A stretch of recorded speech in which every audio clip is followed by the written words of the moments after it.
Hey yo, there are 8 million rap records out in the city. This is not just another one. You know what I mean? In the summer of 1983, a 12-inch single hit the streets of New York City, entitled The Break. The label was Radar Records. The artist was Richard Scotti, by then an established DJ of the disco scene on both the East and West coasts. The Break was unique in the sense that its MC was a DJ, but more so that the voice of the record was an Irish-Italian-American from Jackson Heights, Queens, in an era where most MCs on these new Electro-Rap records were predominantly African-American.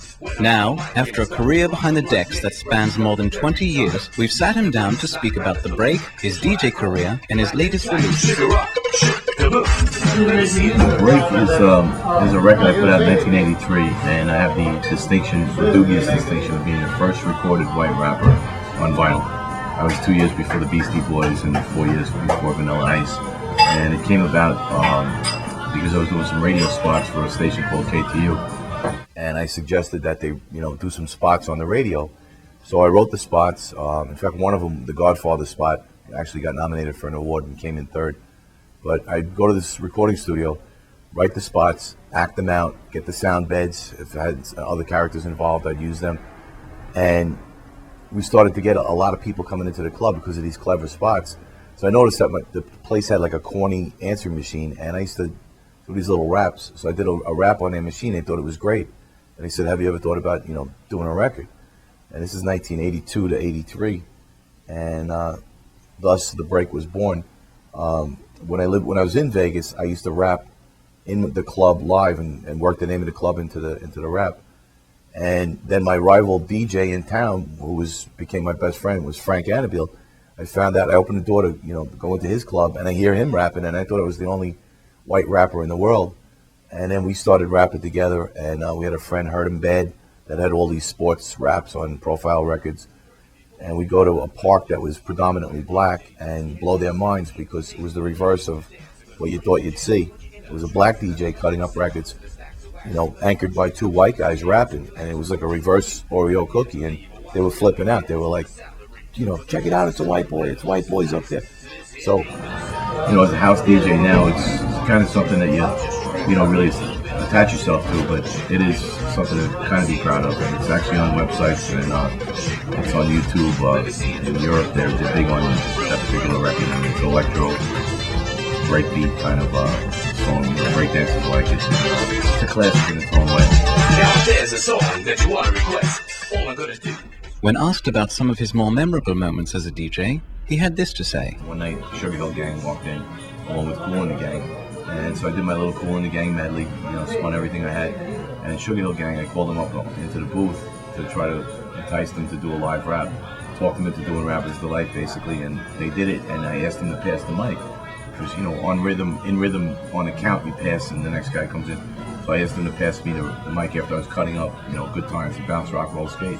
And they thought I was from another planet. They were like, this white fool is crazy, At the forefront of several new releases is Was It Ever Love, penned by Richard himself. It is actually a heartfelt song with a twist, and also features New York salsa singer Miguelito Lamorte, lending a tropical rock edge to the vocals. I love music that people can dance to, and I think people that enjoy what I do with salsa would just as well enjoy something that I do that's a house track. Was It Ever Love is close to my heart. I'm not a songwriter per se, and it just came to me one morning. It came out of a broken romance, and anybody that's been in love when the relationship is over, you question, was it really love? Was it ever love? Did you love me? Did I love them? At the end of the day, it's music. It's for everybody to enjoy, and hopefully people that will buy or listen to something like Rich Scotti's Was It Ever Love, or a house track, other things I've sang on, would enjoy the salsa music just as well. I think if people like to dance, they're going to enjoy it, so.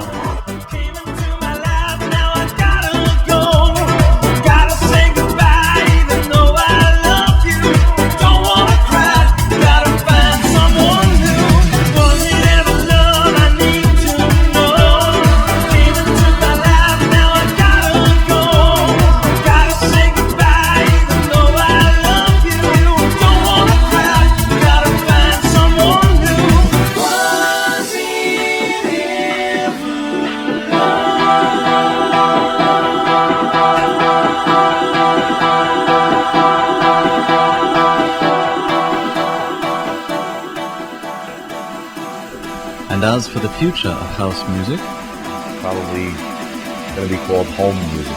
We'll be in old homes listening to it.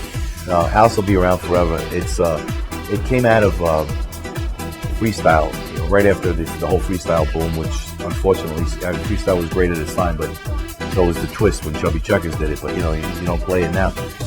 Some people won't let go of freestyle, and house was really a return to some of the funkier elements of soul and disco.